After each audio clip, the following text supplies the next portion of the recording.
Hi, this is James from Tabletop Gaming Guild, and today we're going to take a look at the game King of Indecision. This game is a 2 to 5 player game and published by Analog Game Studios. It takes about 45 to 50 minutes to play, and in the game you're going to be running around trying to gather goods to meet the various king's demands throughout the game. Let's go ahead down to the table here. I'm going to give you a general idea of how to play the game, and then we're going to come back and I'm going to give you my final thoughts.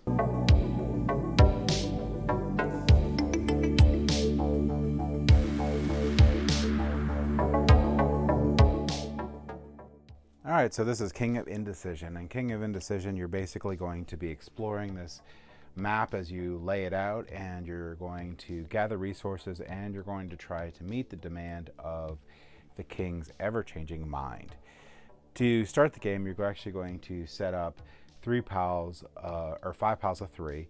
You're going to put a demand card on every single one and an end demand card on the last one. Then you're going to shuffle each of these piles and then stack one on top of each other, making the pile with the end card last. Then you're going to take one demand card and place it on top. To start the game up, your demand card is going to flip.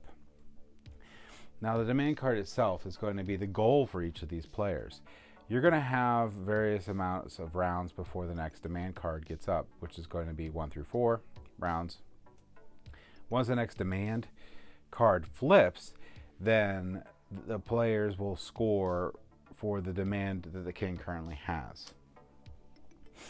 During your turn, you're going to get 3 different actions unless you have all 3 of your workers. You start the game out with 1. If you have all 3 of your workers, you'll actually get 4 actions instead of 3, which is really nice. So for your first action, or for your first worker and your second worker, 3 actions, and for when you get your third worker, you're going to get 4 actions. There's a nice little sheet here that's going to tell you all the different actions that you can take on your turn. You can do some of these multiple times if you wish, but basically you can place a tile adjacent to a worker. So let's say I moved this worker over here, I can place another tile from here onto that area, and then when you place tiles out, you're going to take a look at the resources shown on here. So let's say I did place this tile out here. You're going to then put those resources available on this tile. Now all the tiles have 2 resources available, except for marketplace tiles and these wheat tiles. The wheat tiles itself get 3 different resources on it. You can also move. So you can move to an adjacent tile or any other distance between markets. So you can, if you're on a market, you can jump to another market.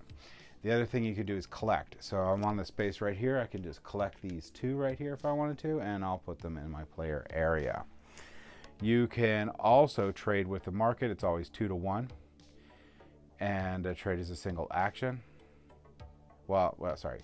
You can make unlimited trades for a single action. I misspoke there, but yeah. So basically, any 2 for 1 for trade. So if I get a lot of stuff that the king doesn't want, I'm going to probably want to trade those up. The other thing is you can make an offering. You can add any number of good tokens to your offering card. So you can try to, this is where you're going to put your, in this case, these peacocks you're going to place on your offering tile so that you can get the most on there before the next offering tile pops up. The last thing you do is you can hire a worker. Costs all 3 actions when you do this. So your second worker is going to cost 3 goods, your third worker is going to cost 6 goods, and you can place the new worker on the market or on a tile where your workers are. That in essence is what you're going to be doing on your turns. You're going to be running around, you're going to be collecting these resources, and you're going to, after everyone takes a turn, you're going to flip the next card, and this is what happens here is this is going to refresh all the tiles with wheat. Then you're going to flip this one. You can increase the stock of your horses, which aren't any out right now. Keep on going. We're going to refresh the wheat. All right, we're getting real close. All right, here's a demand card. So now what's going to happen is we're going to take the current demand and we are going to see what happens. So we're going to see who has the most of the peacocks, and the scoring will go up throughout the game. So right now, if you're first, you'll get 3 points, second will get 2 points, and third will get 1 point. And it'll keep on going up. And the last round it'll be 10 points, 6 points, and 3 points. So 10 points for first, second gets 6 points, and third gets 3 points. So keep on doing this until you flip the end card right here. The king is finally satisfied. Score the last demand card, which will be the previous, obviously, and each player scores 1 point for each 5 resources they have remaining after scoring the king's final demand. When you king score the demand, those resources go way off your demand card. Now, that's it. So once that happens, the person with the most points wins. Let's go ahead, back up the table here, and I'll give you my final thoughts on King's Indecision. So King of Indecision is a really neat game.